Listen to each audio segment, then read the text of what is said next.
The bells of St. Matthew's Cathedral tolled 11 times, each chime a heavy, resonant blow against the morning quiet.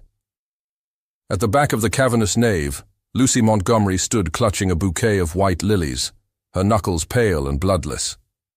The flowers, stark and pristine, felt more appropriate for a funeral than a wedding, her own. With each step she took down the long, crimson-carpeted aisle, she felt the weight of hundreds of eyes upon her. This was the elite of Pittsburgh, the medical and social royalty among whom she had once belonged, back when the Montgomery name meant more than mounting hospital bills and desperate, whispered deals. At the altar, Dr. Logan Anderson waited. He was devastatingly handsome, his dark hair perfectly styled, his tailored tuxedo fitting his athletic frame with an easy grace. But his gray eyes, the color of surgical steel, were cold and distant. As she reached his side, the scent of lilies and old incense thick in the air, he leaned toward her, his breath warm against her ear, his voice a low, chilling whisper. "Let's just get this over with." The ceremony proceeded like a meticulously rehearsed play. Logan's responses were clipped and mechanically correct, delivered with the same detached professionalism he likely used when discussing treatment options with a patient. When the time came for the rings, his touch was brief, cool, and impersonal. A transaction. The kiss, when it finally happened, was a mere press of lips, cold and clinical. The sealing of a contract, not the celebration of a union. In the back of the cathedral, Lucy could see Dr. Vincent Anderson, Logan's father, beaming with a satisfaction that was almost predatory.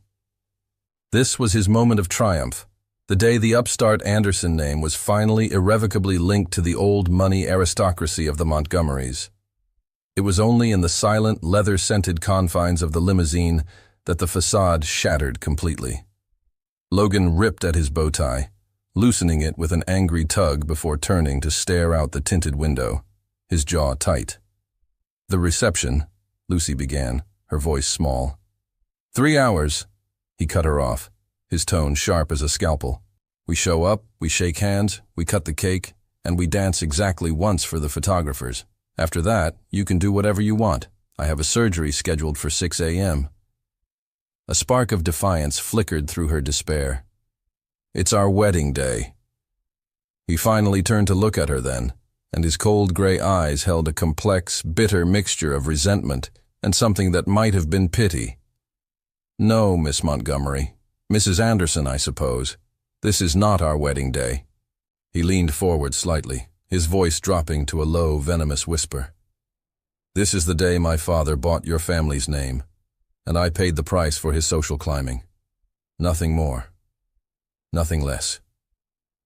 As the limousine glided through the streets of Pittsburgh, the city a blur of steel and glass outside the window, Lucy understood with a devastating, soul-crushing clarity that she had just traded her freedom for her mother's life. Somewhere across town, Rose Montgomery was breathing on a machine, her every breath paid for by this hollow, loveless sham. And here, sitting beside the stranger who was now her husband, Lucy felt her heart begin to crack under the weight of a marriage that felt less like a new beginning and more like a life sentence. 3 years earlier, the Montgomery mansion had been the crown jewel of Pittsburgh's Shadyside district, a testament to generations of wealth and influence. Now, at 21, Lucy stood in what used to be her father's grand wood-paneled study, watching strangers in polo shirts catalog their lives for auction. "The Waterford Crystal Collection should fetch a decent price," one of the appraisers murmured into a small recorder. Across the room, her mother, Rose Montgomery, sat rigidly in a wingback chair, her hands trembling in her lap. "Where is he?" she asked, her voice a thin, brittle thing. Lucy didn't have to ask who she meant. Her father had vanished again, leaving behind a trail of empty liquor bottles and gambling slips as the only evidence of his presence. The pharmaceutical empire that had sustained their family for a century was gone, sold off piece by piece to cover her father's spiraling debts. The investments, the trust funds, even the money set aside for Lucy's college education, all of it had been sacrificed at the altar of his addiction. The appraiser cleared his throat, his expression a mixture of pity and professional impatience. "We need to discuss the removal schedule. The bank requires the house to be vacated by the end of the month." 4 days. They had 4 days. That night, as Lucy helped her mother sort through old photo albums, one of the few possessions they were allowed to keep, Rose finally broke. The collapse was sudden and terrifying. The heart attack, as the doctors at UPMC Presbyterian Hospital later explained, was severe. Months of financial pressure, the quiet malnutrition of skipping meals, the sheer emotional trauma of losing everything, it had all taken its toll. "She'll need extensive treatment," a kind-faced cardiologist named Dr. Morrison told Lucy in the hallway, his voice gentle. "Surgery, ongoing medication, round-the-clock care. I won't lie to you, Miss Montgomery. This will not be inexpensive." Lucy stared at the estimated cost sheet, the numbers swimming before her eyes. Even with their dwindling insurance, the out-of-pocket expenses were staggering, an insurmountable mountain of debt. It was then that Dr. Vincent Anderson appeared, striding down the hospital corridor like an angel of mercy in a bespoke suit. "Lucy, my dear," he said, his arms open, his smile radiating warmth. "I came as soon as I heard about Rose. How is she?" Vincent had been a family friend for years, a contemporary of her father's who had always orbited their social circle. "You mustn't worry about the medical bills," he assured her, placing a comforting hand on her shoulder. "Rose will receive the very best care available. I'll see to it personally." He leaned in, his voice conspiratorial and kind. "Your grandfather helped me establish my first practice decades ago. This is simply me returning a favor." 3 weeks later, Rose was stable, but far from recovered. Vincent invited Lucy to lunch at the elegant Duquesne Club to discuss your mother's long-term care. It was there, over lobster bisque and sparkling water, that he laid his cards on the table. He spoke of a mutually beneficial arrangement, a marriage. "Your mother would receive the finest medical treatment, all expenses covered, indefinitely," he explained, his tone smooth as silk. "You would be freed from the burden of working multiple jobs just to survive. And my son, Logan, would have a wife who understands the weight and responsibility of a family name." That night, sitting by her mother's hospital bed, Lucy watched the rhythmic pulse of the machines that were keeping Rose alive. She tried to imagine another way out. Her 3 part-time jobs barely covered the rent on their tiny new apartment and groceries. The medical bills were multiplying daily. Without Vincent's intervention, her mother would be transferred to a state-run facility where the care would be adequate at best, and more likely, fatal. Rose stirred, her eyes fluttering open. "What are you thinking about, darling?" she asked, her voice weak. Lucy looked at her mother's pale, beloved face and felt her own heart break all over again. She forced a smile. "Nothing important, Mom. Just planning the future." But even as she said the words, Lucy knew there was no future for her to plan. Vincent Anderson had seen to that. He had trapped her as surely as if he had locked her in a cage, using her love for her mother as the key. The wedding was set for 6 weeks later. Vincent Anderson stood before the floor-to-ceiling windows of his office, gazing out at the confluence of the 3 rivers that formed Pittsburgh's Golden Triangle. At 62, he had amassed everything a man could want. A medical empire worth hundreds of millions, a reputation that commanded respect in the operating room, and a portfolio of real estate that spanned the city. Everything except the one thing that mattered most to him: acceptance. The polite rejection from earlier that day still stung like a physical blow.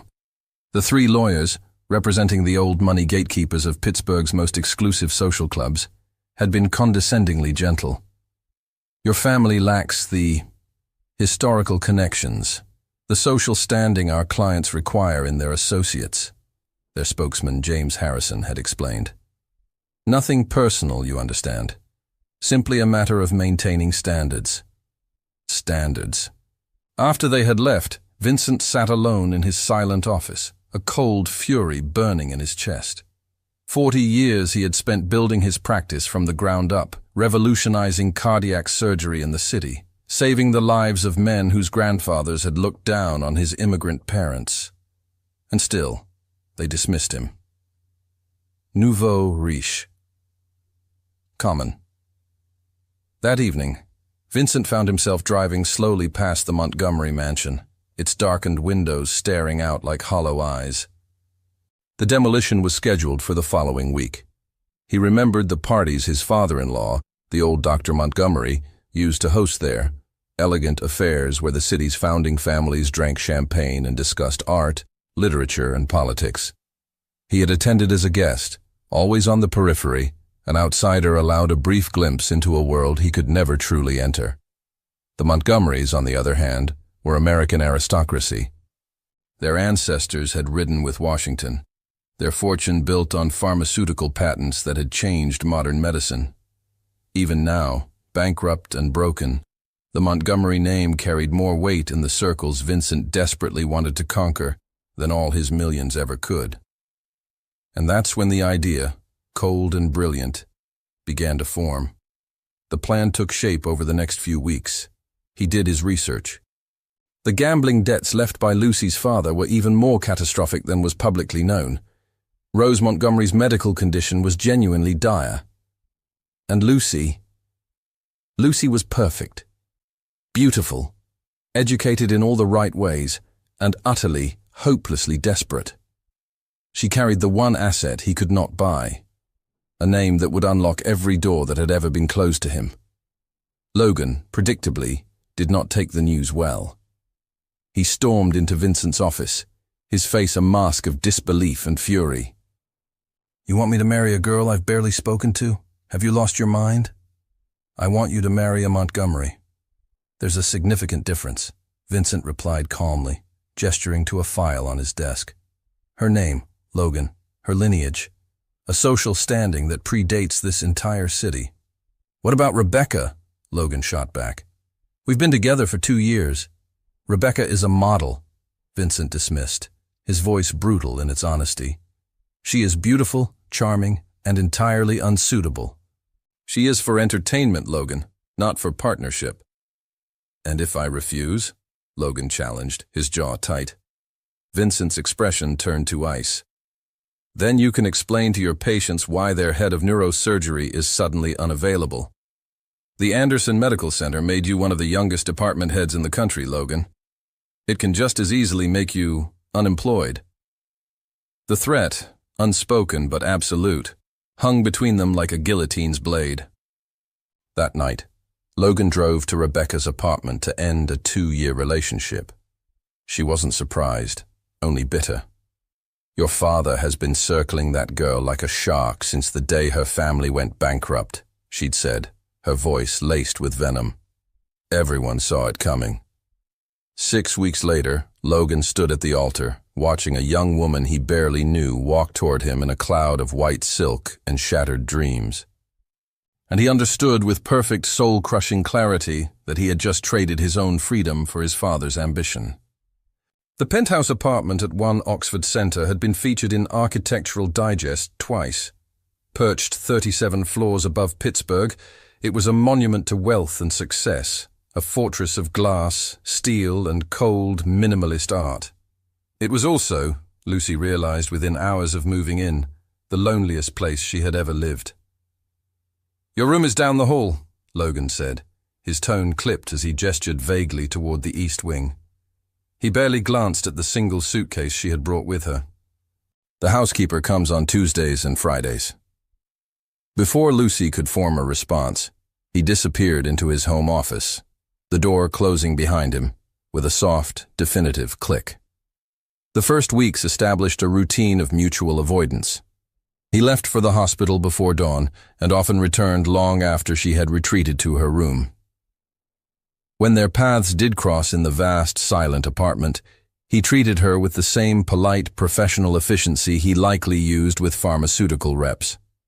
He was cordial, he was correct, and he was utterly devoid of warmth. Lucy threw herself into visiting her mother, spending entire days at the hospital. The private room Vincent had arranged was like a luxury hotel suite, complete with fresh flowers delivered daily and a private nursing staff. Rose was improving, the color returning to her cheeks, but her eyes were sharp. "You're too thin, darling," she observed during one visit, her hand fluttering over Lucy's. "Are you eating properly?" "I'm fine, Mom." Lucy forced a bright smile. "The treatment is working. You look so much better." "Thanks to your sacrifice," Rose whispered, her eyes filling with tears. "My dear, brave girl. What have I allowed you to do?" "You didn't allow anything," Lucy lied, smoothing the blanket over her mother's legs. "I chose this." It was a fiction they both pretended to believe. The first real crisis came 3 weeks into the marriage. Logan was on a marathon shift at the hospital, and his personal cell phone, left charging on the kitchen island, began to ring. Thinking it might be an emergency, Lucy answered. "Logan? You finally picked up. I've been trying you all day." The voice on the other end was feminine, breathless, with the kind of polished, confident tone that comes from years of being admired. "I know you said you needed space," the woman continued, "but I can't stop thinking about what we talked about us. I think I was too hasty." "I'm sorry," Lucy interrupted, her own voice quiet but firm. "This isn't Logan. This is Mrs. Anderson." The silence that followed was deafening, a crackle of static and disbelief. "Mrs. Anderson," the woman repeated slowly, the name tasting like poison. "I see. Well, would Mrs. Anderson be so kind as to tell my fiancé that Rebecca called?" The word hit Lucy like a physical blow. "Your fiancé?" Rebecca's laugh was like the sound of shattering glass. "Oh, did he not tell you? We've been engaged for 6 months. Unofficially, of course. Logan wanted to wait until after his father's hospital expansion was complete. But I suppose those plans changed." Her voice was dripping with bitter sarcasm. "Perhaps you can let him know I called." When Logan returned late that night, looking exhausted, Lucy was waiting for him in the living room. The phone sat on the coffee table between them like a piece of evidence. "Rebecca called," she said, her voice devoid of emotion. The confrontation that followed was not loud or dramatic, but cold and brutal. "You were engaged," Lucy stated, her voice flat. "You were engaged to someone else while your father was negotiating our marriage." "Ex-fiancé," Logan corrected, his voice sharp as he poured himself a whiskey. "And no, it's not relevant." "How long before?" she pressed. He tossed back half the glass in one swallow. 2 days. The admission hung in the air, a lit fuse. 2 days. He had been promised to another woman just 2 days before he stood at the altar with her. The sheer, calculated cruelty of it stole her breath. Tears she refused to let fall burned the back of her throat. "I see," she said, her voice trembling slightly. "Well, thank you for clarifying the timeline. It certainly puts our wedding day into perspective." She stood up, her composure cracking. "Go to her, Logan. Stop pretending you're trapped here with me when you're just running back to her at every opportunity." He grabbed his car keys from the counter, his face a mask of cold fury. "Fine," he bit out, his voice laced with a cruelty that was meant to wound. "At least with her, I don't have to pretend to be something I'm not." The words struck her with the force of a slap. He turned and walked out, the door slamming shut behind him, the sound echoing the final, violent breaking of her heart. The annual hospital gala at the Omni William Penn Hotel was everything Lucy had expected. Opulent, suffocating, and meticulously designed to showcase the social triumph of the Anderson family. She moved through the glittering ballroom like an actress in a well-rehearsed play, smiling at the right moments, making the appropriate small talk, and allowing Logan's hand to rest possessively on the small of her back as he charmed donors and hospital board members. They were the perfect couple, she thought bitterly. Beautiful, well-bred, and utterly, completely miserable. Halfway through the evening, Logan leaned in, his breath warm against her ear. "Darling, I need to take this call," he murmured, his voice a smooth performance for anyone watching. "It's the hospital, an emergency consult." He slipped away toward the terrace for privacy, but in his haste, he left his personal cell phone on their table. A moment later, the screen lit up with an incoming message. Lucy glanced down reflexively. The name on the screen was Rebecca. The message beneath it made her blood run cold. "Missing you tonight. Wish I could be your date instead of pretending with her." Her heart hammered against her ribs. With trembling hands, she picked up the phone. Her thumb hovered over the screen, a war raging within her. It was an invasion of privacy, a line she shouldn't cross. But his cruelty, his coldness, the lie she was living, it pushed her over the edge. She unlocked the phone. His passcode, she guessed grimly, was the year his mother had died. She was right. The message thread opened, revealing weeks of texts, a secret timeline that ran parallel to their entire marriage. There were plans for clandestine meetings, intimate inside jokes, and photos that she couldn't bring herself to examine too closely. Her eyes scanned the dates. Tuesday. Last Tuesday night, when Logan had come home near midnight, smelling of expensive perfume, not hospital antiseptic, claiming he'd been pulled into an emergency surgery. It was all there, a detailed, undeniable record of his betrayal. "Sorry about that." Logan's voice behind her made her jump, her heart leaping into her throat. "Just a consult about tomorrow's surgery." He stopped mid-sentence, his eyes locking on the phone in her hands, then on the shattered expression on her face. The color drained from his. "Lucy, emergency surgery?" Her voice was a deadly quiet whisper. "Is that what you're calling it now?" The world around them, the laughter, the clinking of champagne glasses, the swell of the string quartet, seemed to fade into a distant, muffled roar. They were trapped in a perfect, devastating bubble of silence. "We should go home," Logan said, his voice low and strained, reaching for her arm. The ride back to the penthouse was a suffocating 20-minute eternity. The moment the heavy apartment door clicked shut behind them, the careful composure Lucy had maintained all evening finally broke. "3 months," she said, her voice shaking with a cold, quiet rage. "We have been married for 3 months, and you have not stopped seeing her. Not for a single day." "Lucy, let me explain." "Explain what?" she shot back, whirling to face him. "Explain how you've been lying to my face every single night you come home late?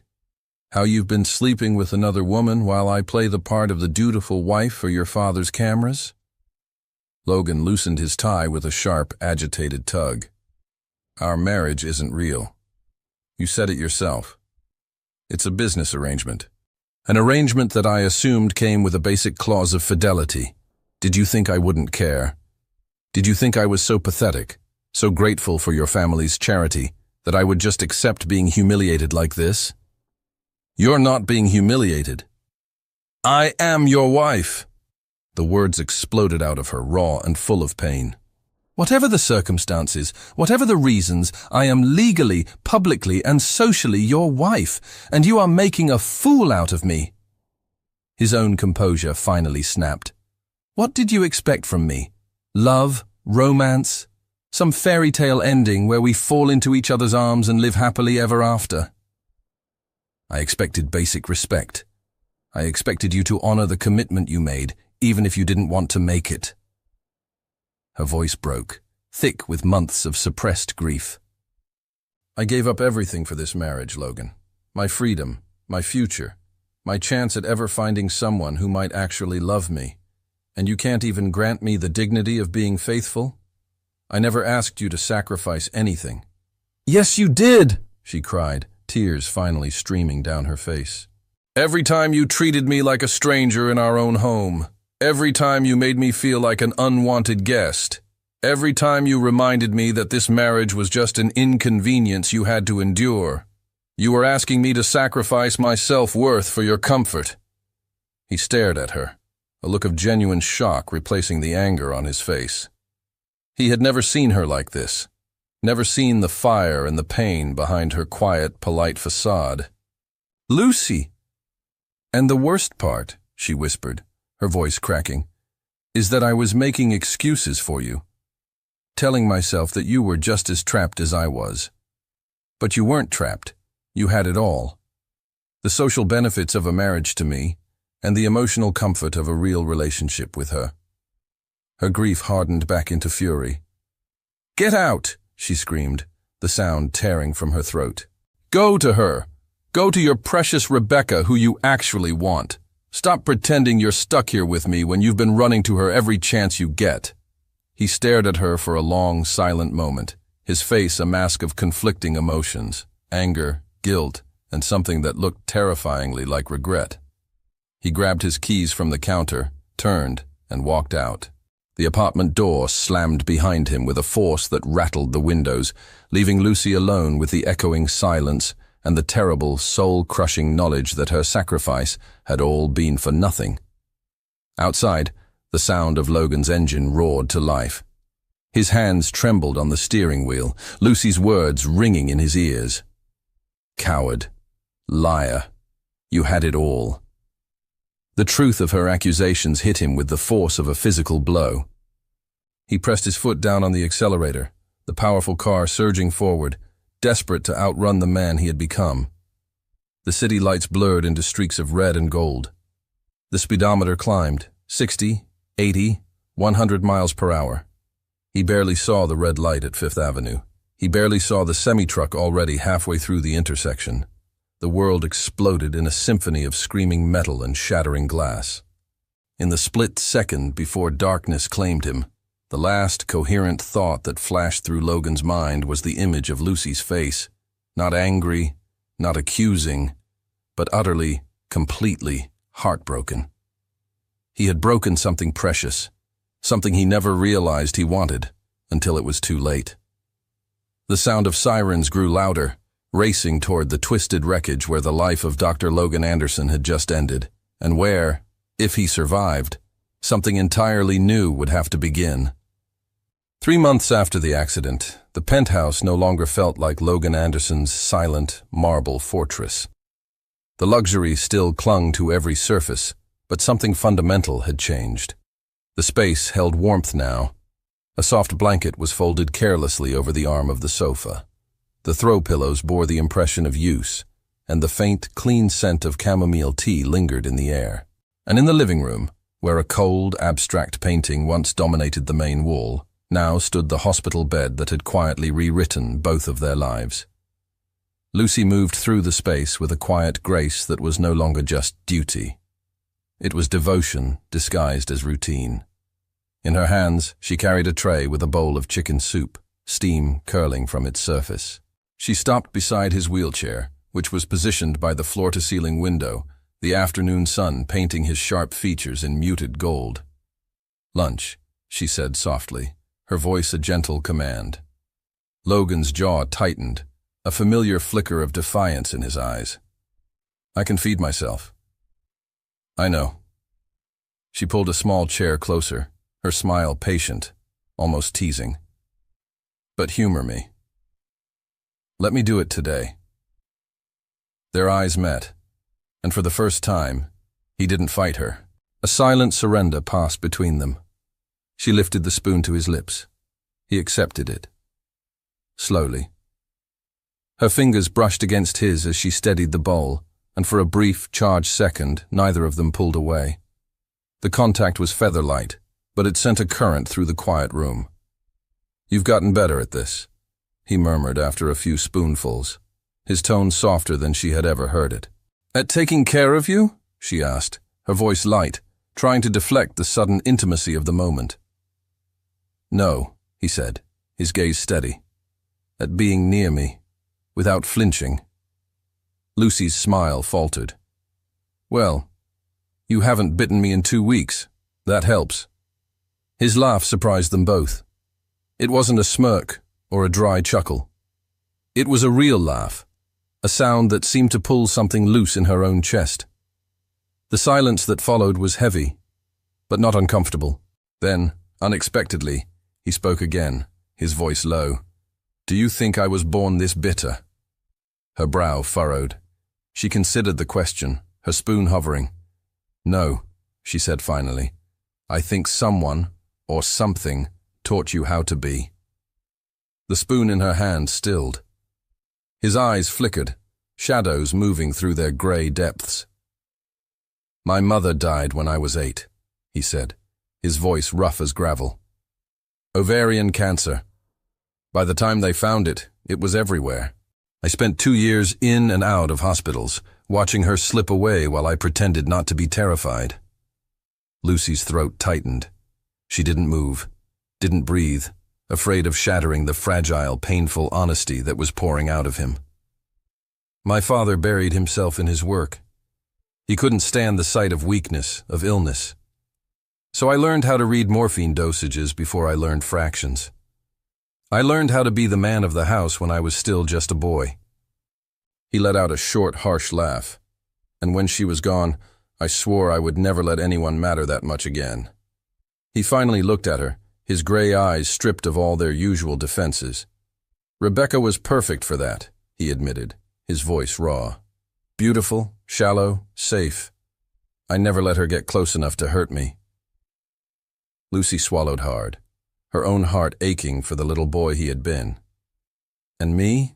she whispered. His gaze was intense, unwavering. "You terrified me," he said, the admission a quiet explosion. "From the very beginning, because you saw right through all the walls I'd built. You weren't impressed. You didn't bow. And the closer you got—" His words faltered, and he let out a shaky breath. "The more I wanted to let you matter." The sudden chime of the doorbell made them both jump. The moment was broken. Lucy set the tray aside and went to the door. A moment later she returned, holding a bouquet of white tulips wrapped in simple brown paper. The scent, sharp and sweet, filled the room. "There's no name," she said, her voice faltering slightly as she looked at him. Logan cleared his throat, a faint flush creeping up his neck. "They're from me." She looked up, her eyes wide with disbelief. "You sent these?" He shifted uncomfortably in his wheelchair, looking almost boyish in his awkwardness. "I thought it was time I said thank you. Properly." Tucked into the flowers was a small card. His handwriting was sharp, precise, but the words were careful. "For the woman who stayed when she didn't have to. Who saw me when I couldn't see myself. This is just the beginning." "Logan." Lucy's breath caught. She crossed the room slowly, sat on the edge of his bed, and leaned down to press a soft, lingering kiss to his forehead. It was a gesture of comfort, of forgiveness, of something more. "This meant more than you know," she whispered against his skin. Logan's smile was faint, tired, but it was the most genuine thing she had ever seen on his face. "Then maybe," he said, his voice barely audible. "I'm finally learning." That evening, they ended up on the sofa together, a forgotten movie flickering on the screen. The hospital bed had been pushed to the corner for the night. Lucy was telling him a story about her first waitressing job, how she'd once spilled an entire pitcher of iced tea into a city councilman's lap. She gestured with her hands as she spoke, her laughter spilling from her lips like music. Logan found himself laughing with her, and then he just stopped. He just watched her. In the soft glow of the television, she was radiant, unguarded, free, vibrantly alive. And for the first time, he didn't see her as his wife by arrangement, or the woman tethered to his broken body by duty. He saw her, just Lucy, the woman who was, quietly and irrevocably, stealing his heart. He didn't say it. He wasn't ready. But something inside him shifted, a final wall crumbling to dust. He was falling. And for the first time in his life, he wanted to. Lucy thought the apartment was quiet when she slipped into her bedroom. She left the door slightly ajar, kicked off her flats, and began to unbutton her blouse, the relief of shedding the day's clothes a quiet sigh. The city lights poured through the tall window, spilling across her back in silver and gold. Logan shouldn't have been there. He had woken up, restless, his body aching from hours spent in one position, and had wheeled himself toward the kitchen for a glass of water.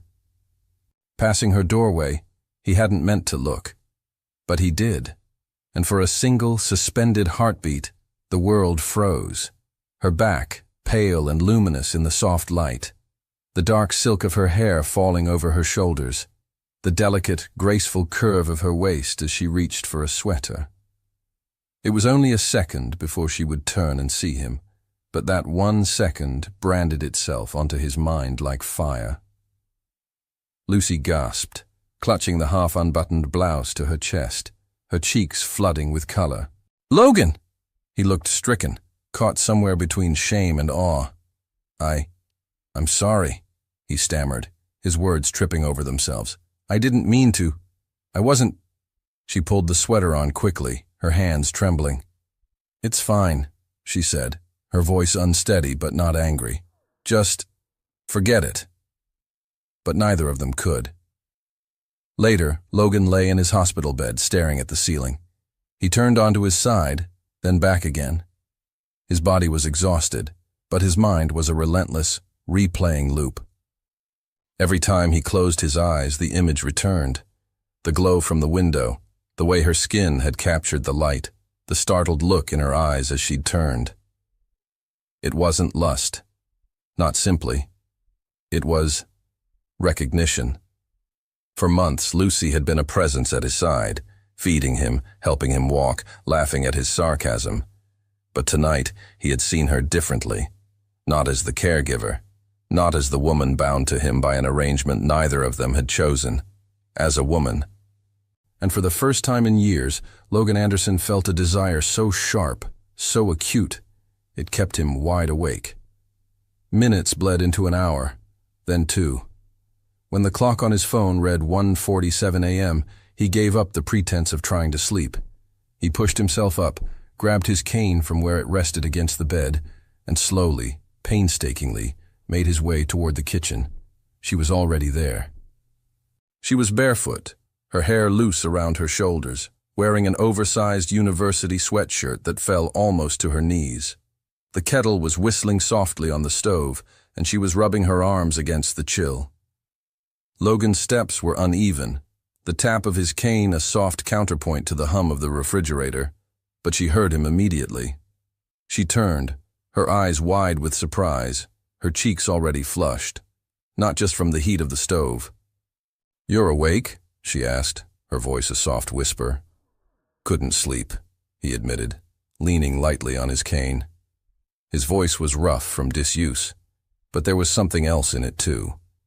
A new, fragile vulnerability. "Do you mind if I join you?" She hesitated for only a fraction of a second. "Of course." They sat on the sofa with steaming mugs of tea, the city lights twinkling like a fallen constellation beyond the glass. At first, they drank in silence.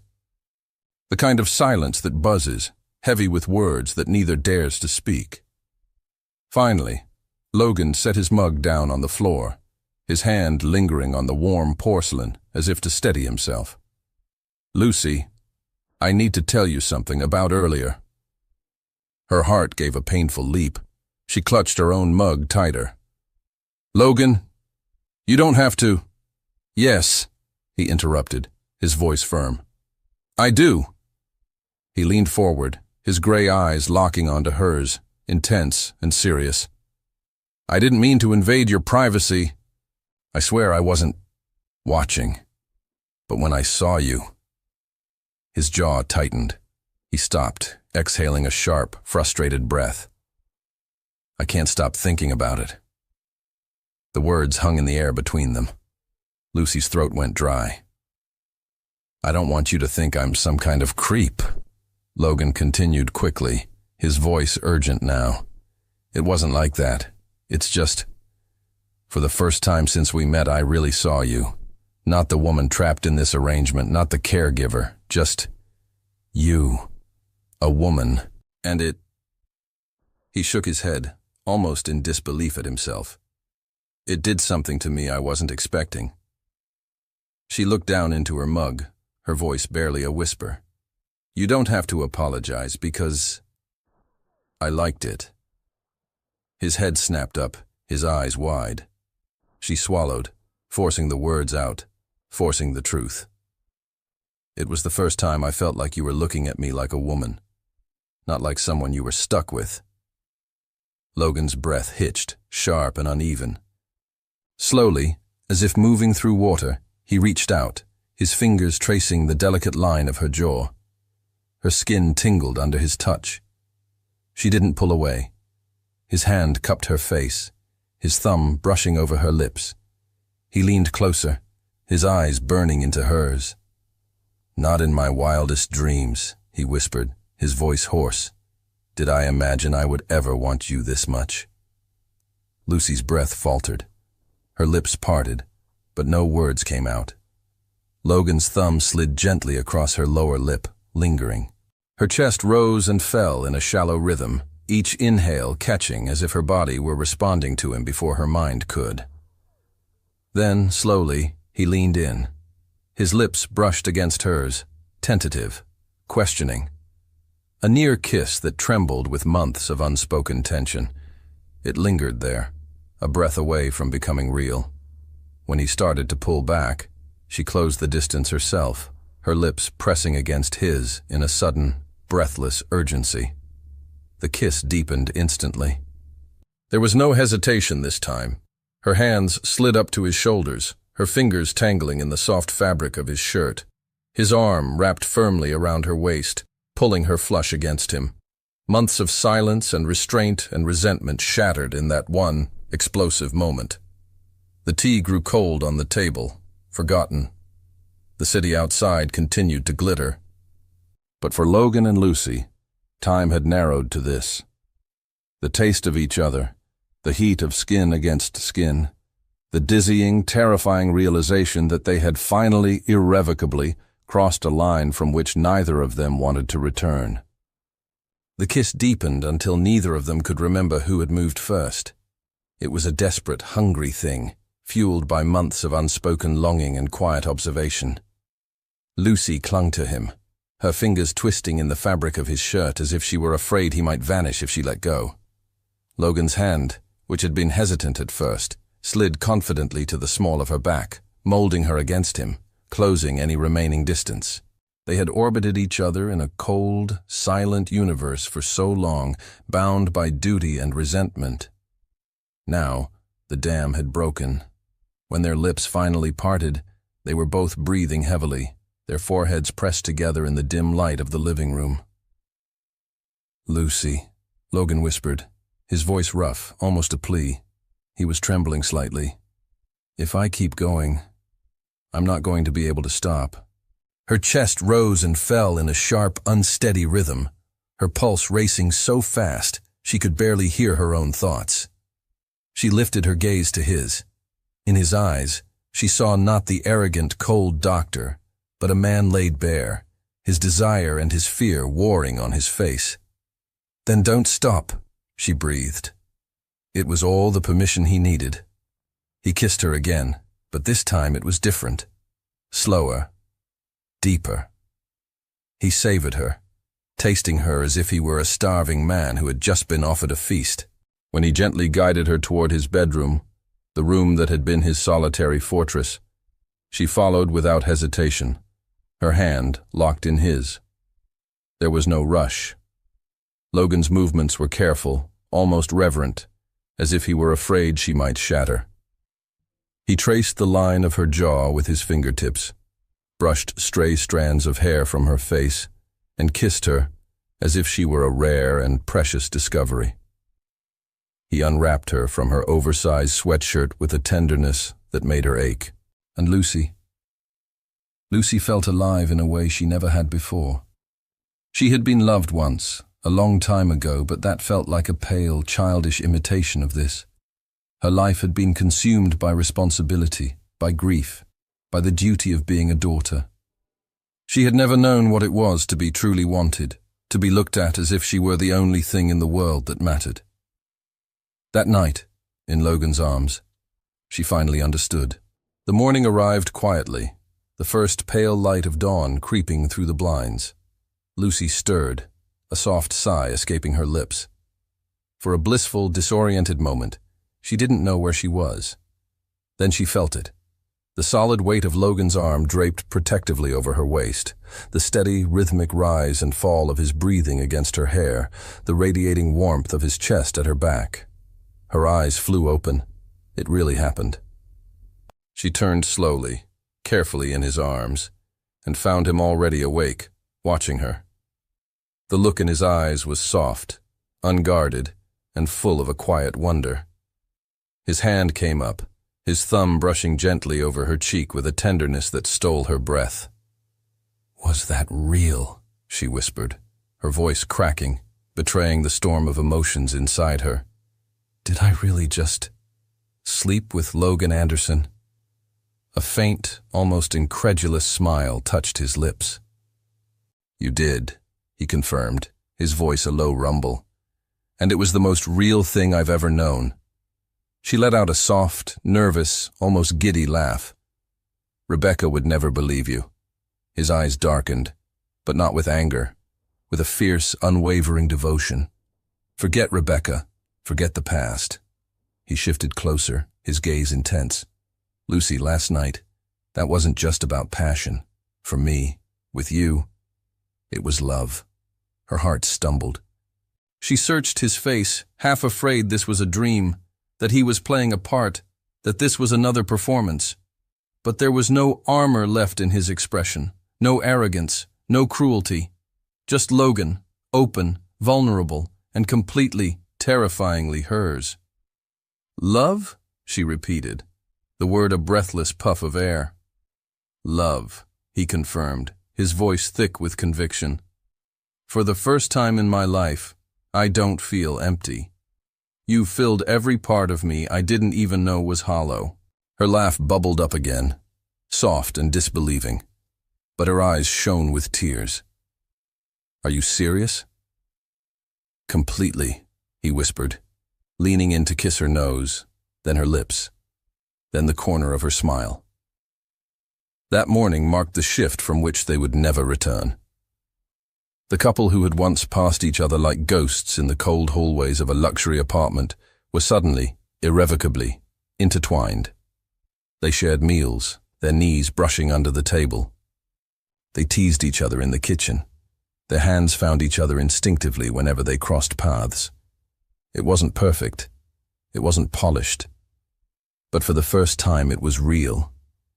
And Lucy Montgomery, who had once known only duty and sacrifice, woke up each morning knowing what it felt like to be loved, not for appearances, not for obligation, but for herself.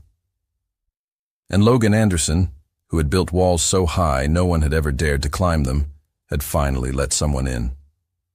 3 months later. The sun had barely begun to cast its first golden rays over the city when Logan awoke. He reached across the bed instinctively, his hand searching for the familiar warmth of Lucy beside him, but found only cool, empty sheets. Frowning, he sat up, the quiet of the apartment suddenly feeling wrong. That's when he heard it, the faint, unmistakable sound of retching coming from the master bathroom. His chest tightened with a sudden, sharp concern. In seconds, he was out of bed, his cane forgotten as he made his way across the room, his limp more pronounced in his haste. He found her kneeling by the toilet, her face pale, her oversized sweatshirt hanging loosely from her frame. She was rinsing her mouth at the sink when she saw his reflection in the mirror. "Logan," she said, forcing a weak smile. "Did I wake you?" "Are you okay?" he asked, his voice laced with worry as he came to stand behind her, his hands resting gently on her shoulders. "I'm fine," she insisted, though she looked anything but. I think that pizza from last night just didn't agree with me." He tilted his head, his medical instincts kicking in, his eyes scanning her face with a careful diagnostic intensity. He noted the faint shadows under her eyes, the slight pallor of her skin, and then he noted something else. A new softness to her features, a subtle change, His expression shifted, the worry melting away, replaced by a dawning, incredulous realization. A slow smile spread across his face, wide and unrestrained. "Let me ask you a question," he said, his eyes twinkling. "When was your last period?" Lucy blinked, caught off guard. She frowned, trying to remember. "I don't know. A while ago. But that's not unusual for me. My cycle has always been irregular, especially with stress. You know that." His smile grew wider. "Irregular for how long?" He pressed gently. "I don't know, Logan. Maybe 3 months?" She shrugged, a flicker of annoyance in her eyes. "Why are you smiling like that?" He let out a short, explosive laugh, a sound of pure, unadulterated joy that seemed to fill the entire room. "Wait right here," he said, kissing her quickly on the temple. Before she could question him, he was gone, moving faster than she'd seen him move since the accident. 15 minutes later, he returned, slightly out of breath, holding a small paper bag from the 24-hour pharmacy downstairs. He pulled out a pregnancy test and placed it on the marble countertop with the triumphant air of a man presenting a rare jewel. "Logan!" Lucy's eyes widened in shock. "You can't be serious. We can't just—" "We can. And we should," he said, his voice firm but full of a giddy excitement. "Come on, Lucy. Let's find out." Her hands trembled as she took the small box from him and disappeared into the bathroom. Logan paced outside the door like an expectant father, running his hands through his hair, muttering under his breath, "Please. Please." When Lucy finally emerged, she was pale, clutching the small plastic stick as if it were a live grenade. "I can't look," she whispered, her voice choked with a mixture of fear and hope. She pushed it into his outstretched hands. Logan looked down. The world seemed to stop for a single, silent beat. Then his face broke into a radiant, tear-filled grin. He looked up at her, his gray eyes shining with an emotion so powerful it took her breath away. "Lucy," he breathed, his voice cracking, "we're having a baby." She gasped, her hand flying to her mouth. "No. Are you serious?" Her knees felt weak, 1,000 emotions crashing over her at once. Terror, disbelief, and beneath it all, a wave of happiness so overwhelming it felt like it might sweep her away. Logan closed the distance between them and pulled her into his arms, holding her tight as tears of his own slid down his cheeks. He buried his face in her hair, his voice trembling with emotion. "I never thought I'd have this," he whispered. "Not after everything. But you—" He pulled back just enough to look into her eyes, his hands framing her face. "You didn't just give me a second chance at life, Lucy. You gave me a future." She was still shaking, half laughing and half crying. "Logan, I don't know if I'm ready for this." "You don't have to be," he said firmly, his thumbs brushing away her tears. "We'll be ready together. You and me. Always." She looked at him then, at the raw sincerity in his gaze, and her fears began to quiet. For the first time, she let the happiness take over, a brilliant, shining thing. He kissed her then, slowly, deeply, a kiss full of promises and a future she had never dared to dream of. And as they held each other in the early morning light, clutching the tiny plastic stick between them, they both understood the truth. Their story wasn't over. It was just beginning. The obstetrician's office was cool and quiet. Lucy lay on the examination table, her hand held tightly in Logan's, their eyes fixed on the grainy black and white image on the ultrasound screen. The technician moved the wand over the cold gel on her abdomen, and then, there it was, a tiny, flickering pulse of light in the center of the dark screen. "That's your baby's heartbeat," the technician said, her voice warm. Logan let out a shaky, shuddering breath beside her. Tears, hot and unrestrained, streamed down his face. Lucy turned her head to look at him, at the man she had once known as cold and distant, now completely undone by love. He looked at her, his gray eyes shining with an emotion so profound it made her own heart ache. "Our baby," he whispered, bringing her fingers to his lips and kissing them. In the weeks that followed, Logan transformed. The detached, work-obsessed surgeon was replaced by an almost obsessively doting husband. He insisted on accompanying her to every appointment, devoured every pregnancy book he could find, and began planning the nursery with a meticulous dedication that made Lucy laugh. She teased him about his intensity, but secretly, she cherished every moment of it. One afternoon, as she was resting on the sofa, her phone rang. An unfamiliar number. She answered cautiously. "Lucy, my dear." The voice was instantly recognizable. It was Vincent Anderson. "I need to speak with you and Logan. It's important." There was something different in his tone. Softer, more subdued, almost vulnerable. When Vincent arrived at the penthouse later that day, he looked as though he had aged 10 years in just a few months. The sharp, predatory confidence was gone, replaced by a weary sadness. He sat down heavily on the sofa, his gaze moving between them with an expression Lucy had never seen on his face before. Regret. "I came to apologize," he began, his voice hoarse. "For everything. For manipulating you both into this marriage. For using your mother's illness as leverage. For destroying Logan's relationship with Rebecca to serve my own ambition." Logan stiffened beside her, his body going rigid with years of ingrained resentment. But Lucy placed a calming hand on his arm, squeezing gently. "I have spent my entire life trying to buy something that money can't buy," Vincent continued, his voice thick with self-loathing. "Respect, acceptance, belonging. And in the process, I almost destroyed my only son." He looked at Logan then, tears shining in his own eyes. "You deserved better from me. You both did."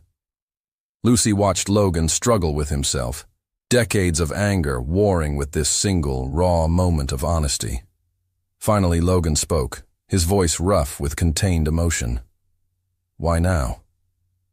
"Because I've seen the way you look at each other," Vincent said, his gaze shifting to Lucy and her gently swelling abdomen. "I've seen the love you've built in spite of me, not because of me. And I realized—" He paused, clearing his throat. "I realized I was about to lose the chance to know my grandchild because of my own foolish pride." The silence that followed was heavy, thick with the weight of unspoken history. Then Lucy, surprising even herself, spoke. "Dr. Anderson." "Vincent," she said, her voice quiet but firm. "What you did was wrong. It was manipulative. It was cruel." She took a breath, feeling Logan's eyes on her. "But it also gave us to each other. And without this forced marriage, without this impossible situation, Logan and I might never have found our way to this love." Logan looked at her, his expression a mixture of shock and awe. He turned back to his father. "Dad," he said, the word feeling foreign on his tongue. "You taught me a lot about medicine, about excellence, about ambition. But you never taught me about forgiveness." He paused, his hand finding Lucy's and lacing their fingers together. "Lucy taught me that, and because of her I'm willing to try." Vincent broke down then, his shoulders shaking with quiet, racking sobs. "Thank you," he whispered. "Thank you." It was the beginning of something new. Not perfect, not without scars, but real. That night, Lucy and Logan stood on his favorite overlook, the city of Pittsburgh spread out before them like a carpet of glittering jewels. Her belly was a small, perfect curve under her dress. "Did you really forgive him?" Lucy asked softly, leaning her head against his shoulder. Logan was quiet for a long moment, watching the distant lights. "I'm trying to," he said finally. "For you. For our baby." Because I've learned from you that holding on to anger only makes you a prisoner of the past. He pulled her closer, kissing her temple. And I want to live in the present, with you. Lucy smiled, a genuine, happy smile. You know my mother is already planning a ridiculously extravagant baby shower, right? She's so excited to be a grandmother. Let her, Logan murmured, his hand coming to rest on her abdomen, a look of wonder on his face. After everything she's been through, she deserves to celebrate.